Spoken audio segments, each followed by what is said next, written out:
आप एक और जगह बता रहे थे अफ्रीका में जो कि जहाँ पे सेक्स टूरिज्म होता है, जहाँ पे गर्ल्स आती हैं, फिर ओल्डीज आते हैं प्रॉपर, मतलब सिर्फ और सिर्फ सेक्स के लिए। वो कौन सा एरिया बताओ उस बारे में थोड़ा। जैसे एक कंट्री है गाम्बिया, अफ्रीका मेनलैंड की सबसे छोटी कंट्री वही है, गाम्बिया नाम है उसका, दा गाम्बिया बोल देते हैं पूरा नाम उसका। उस कंट्री के अंदर क्या है कि जैसे जो 80 साल 90 साल की लेडीज़ है यूके के अंदर, क्योंकि यूके का मैं इसलिए बोल रहा हूँ क्योंकि वो कंट्री कॉलोनाइज्ड यूके के द्वारा ही की गई थी, तो वहाँ से 80-90 साल की बूढ़ी औरतें आती है उस कंट्री के अंदर सिर्फ सेक्स टूरिज्म के लिए। आप इंटरनेट पे भी सर्च करोगे ना कि गाम्बिया, आपको सिर्फ गाम्बिया लिखना है, आगे लिखा आ जाएगा सेक्स टूरिज्म। अच्छा। इतना ओपन है वो, उनके देश के लोकल लोगों को भी पता है। और वो बूढ़ी लेडीज़ क्या करती है, वो बीच है वहाँ पर, उस कंट्री के अंदर एक ही बीच है, पूरी उनकी कोस्ट जो है 80 किलोमीटर की कोस्ट है, वो एक ही बीच है। उस बीच पे अच्छे अच्छे महंगे रिजॉर्ट बने हुए हैं, क्योंकि उनको पता है कि गोरे आते हैं यहाँ पर, और जो रिटायर गोरे हैं, गोरियां हैं रिटायर्ड, उनके पास तो बहुत ज़्यादा पैसा होता है, जो यंग गोरियां होती है उनसे तो बहुत महंगे महंगे रिजॉर्ट बने हुए हैं। तो वो क्या करती है, बीच पे जो सन बात कर रही होती है, और उनके सामने जो ब्लैक अफ्रीकन है वो जैसे तकड़े अपनी पुशअप वगैरह मार रहे होते हैं, ताकि अपना शो ऑफ करते हैं कि किस में ज़्यादा स्टेमिना है। फिर वो लेडीज़ बूढ़ी औरत को जो पसंद आता है उसको वो ले जाती है, और नॉर्मली कुछ दिन के लिए क्या करती है कि एक आधे हफ्ते के लिए उसी रिजॉर्ट में उनको रखती है, खूब पैसा देती है उनको, वो खुश रहते हैं।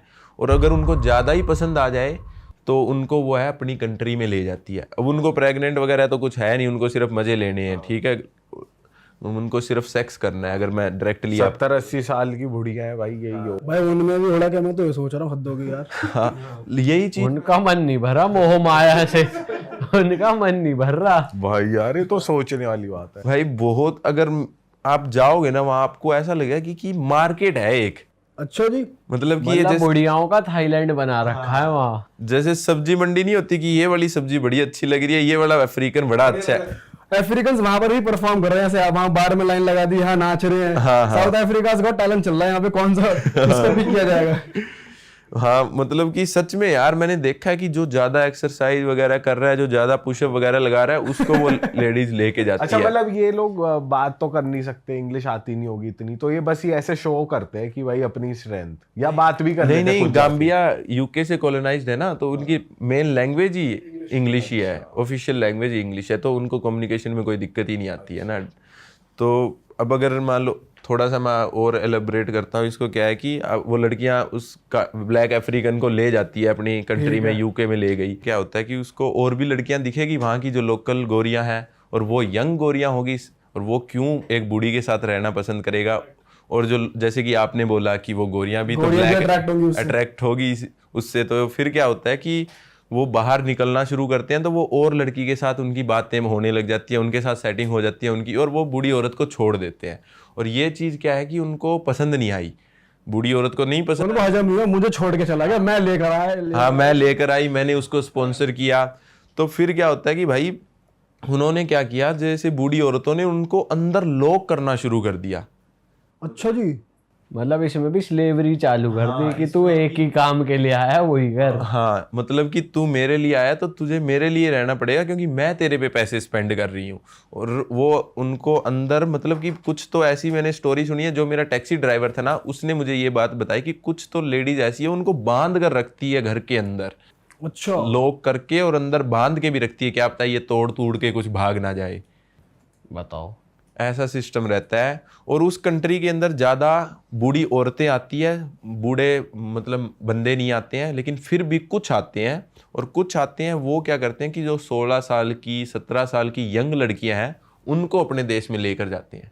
अच्छा, उसी देश से मेल्स जो हैं, हाँ मेल जो वाइट पर्सन है, वो जो ब्लैक छोटी लड़कियां हैं उनको अपनी कंट्रीज में लेकर जाते हैं। और उनके जो ब्लैक अफ्रीकन जो लड़की है, उसकी फैमिली भी उन्हें कुछ नहीं बोलती है, क्योंकि उनको पता है कि ये इतना सारा पैसा दे रहा है जो कि हम सारी ज़िंदगी नहीं कमा पाएंगे, तो वो उनके पेरेंट्स भी उन्हें कुछ भी नहीं बोलते हैं इन चीज़ों के लिए। बताओ। और इस केस में ऐसी बातें भी होती है कि वो बीच में आके विजिट भी करेगी, बस वो ले गए तो ले ही गए। वो खुद भी नहीं आना चाहती ना। अच्छा, उनको ऐसा है कि हमें पैसा मिल रहा है और उनको पेरेंट्स को फर्क ही नहीं पड़ता है। जितना अपने इंडियंस में और चाइनीज जो है अपनी फैमिली से अटैच रहते हैं ना, उतना पूरी दुनिया में कोई भी अटैच नहीं रहता है, सही बताऊं। और मतलब अफ्रीका में तो कुछ है ही नहीं, मतलब एक इंसान के पता नहीं कितनी औरतों के साथ बच्चे हैं, उनको पता भी नहीं होता है, ऐसा चल रहा है अफ्रीका के अंदर। अरे भाई साहब, सबकी शक्लें भी सेम सी होंगी। हाँ, मतलब अपने लिए तो ऐसा लगता है कि सेम ही है, उनके लिए तो नहीं है। लेकिन मेरे लिए सबसे क्रेजी यही था कि उस कंट्री के बारे में किसी ने नहीं सुना होगा इंडिया में, लेकिन आप वहाँ जाते हो तो बीच पे मतलब मार्केट लगी हुई है, किस चीज की मार्केट? यही वाली, और करतब चल रहे हैं। करतब चल रहा है। करतब चल रहा है। आपको वहां पर कोई भी गोरी दिखेगी, बूढ़ी अकेली दिखेगी नहीं। समझ जाओ किस लिए आई है ये वहाँ लेके का। जाएगी। हाँ, मतलब कि सबको पता है। और यहाँ तक कि उनकी जो बीच है ना, उन पे बच्चे छोटे जो यंग अफ्रीकन बच्चे हैं 15-16 साल के, वो अलाउड भी नहीं है, क्योंकि उनका इतना ज़्यादा इन्फ्लुएंस है, इतना पैसा जो यूके से वहाँ पर आ रहा है कि वो छोटे बच्चों को वहाँ खेलने के लिए भी लोकल लोगों को आने ही नहीं देते हैं। सिर्फ जिसने ये काम करना है वही अलाउड है उन बीच के ऊपर। हमें तो रोक नहीं सकते थे, आप क्योंकि क्या कर रहे थे वहाँ पे उस कंट्री में पर्टिकुलरली? भाई आपका भी चल रहा था ले भाई ले भाई चेप। कभी भाई सपाटे मार रहे हैं वहाँ, सपाटे चल। मुझे भी ले जाए। भाई वहाँ हरियाणवी वो दिखा रहे हैं अपने देसी कुश्ती के, दो दाव पेच और सपाटे चल रहे हैं, पुशअप चल रहे हैं, रस्सी चल रही है। भाई ने लटका दिए, वही मलखम चालू कर दिया अल्लाह। नहीं भाई, ऐसा कुछ बादाम का रगड़ा भी वहीं चल रहा है। नहीं नहीं भाई, ऐसा कुछ नहीं था। मैं और अनस भाई दोनों ही थे। मैं आपको बताया ना कि मेरे को जगह देखने में इतना शौक नहीं है, क्योंकि मैं अब इतना ट्रैवल करने के बाद आपको एक टाइम पे ऐसा लगता है कि जगह सुंदर लगना बंद हो जाती है।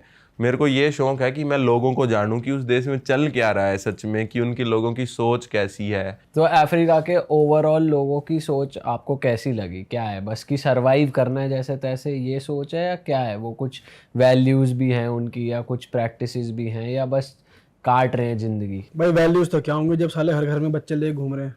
कोई वैल्यूज़ नहीं है भाई। आपको ऐसा लगता होगा कि जो अमीर है बंदे, थोड़ी बहुत उनकी वैल्यू होगी, ऐसा कुछ नहीं है। वहाँ पर इंडियंस आपको बहुत मिलेंगे, ठीक है, जो बिजनेस के लिए वहाँ पर जाते हैं। जैसे गिनी बिसाऊ जो कंट्रीज़ है ना, उनमें कैश्यू नट बहुत होता है। और आप गोवा में जाते हो, ये दुकानें भरी पड़ी रहती है ना कैश्यू नट से, वो सारा वहीं से आ रहा है। अच्छा। सब का सब। और जो इतने मेरे को इंडियंस मिलते हैं, वो मेरे को यही बताते हैं कि यार ये जो अफ्रीकन है, इनकी कोई रिस्पेक्ट नहीं है। अगर मान लो अब हमारी दुकान पे आएगा, वो अच्छा खासा अमीर आदमी है और चाय के लिए भी पैसे मांग के चला जाता है हमसे। मतलब कि इमिग्रेशन ऑफिसर देख लो यार आप, उसको तो सैलरी मिल रही है, वो तो गरीब आदमी नहीं है, वो भी हमसे रिश्वत मांगता है। मैंने और अनस भाई ने बहुत बार उनको रिश्वत दी है, देनी पड़ती है, कोई ऑप्शन ही नहीं है। जैसे हम गिनी बिसाऊ से गिनी में एंटर कर रहे थे हम, लैंड बॉर्डर से, कोई रोड नहीं है भाई, बाइक पे आपको जाना पड़ता है। एक इंटरनेशनल बॉर्डर है और आपकी गाड़ी क्रॉस नहीं कर सकते हो आप वहाँ से। हम बाइक पे जा रहे हैं तो पुलिस वालों ने रोक लिया हमें। हमारे पास वीज़ा था, लेकिन सिर्फ हमारे पास क्या नहीं था, प्रिंट आउट नहीं था। अच्छा। सिर्फ वीज़ा का प्रिंट आउट नहीं था, और प्रिंट आउट की उनको जरूरत भी नहीं होती भाई, वो अपने सिस्टम में चेक कर सकते हैं कि आपके पास वीज़ा है या नहीं। और वैसे भी हमने फ़ोन में उनको दिखा दिया, लेकिन कहते नहीं आपको प्रिंट आउट चाहिए। वैसे तो जरूरत नहीं है, पर उनको रिश्वत लेनी है। और रात के 8 बज चुके हैं, बिल्कुल अंधेरा हो चुका है, और जो पास का सबसे पास में टाउन है वो 2 घंटे दूर है। 2 घंटे आपको जाने में लगेंगे, 2 घंटे आने में लगेंगे प्रिंट आउट करवाने के लिए। तो उनको ऑप्शन मिल गया कि भाई इनसे रिश्वत ले सकते हैं। उस बंदे ने $50 हमसे रिश्वत ली। $50 उसकी सैलरी महीने की नहीं होगी। अरे वाह, आपने ये वीडियो यहाँ तक देख ली भाई, तुमने हमारी मेहनत सफल कर दिया। तुम ही लोग हो असली रियल हिट।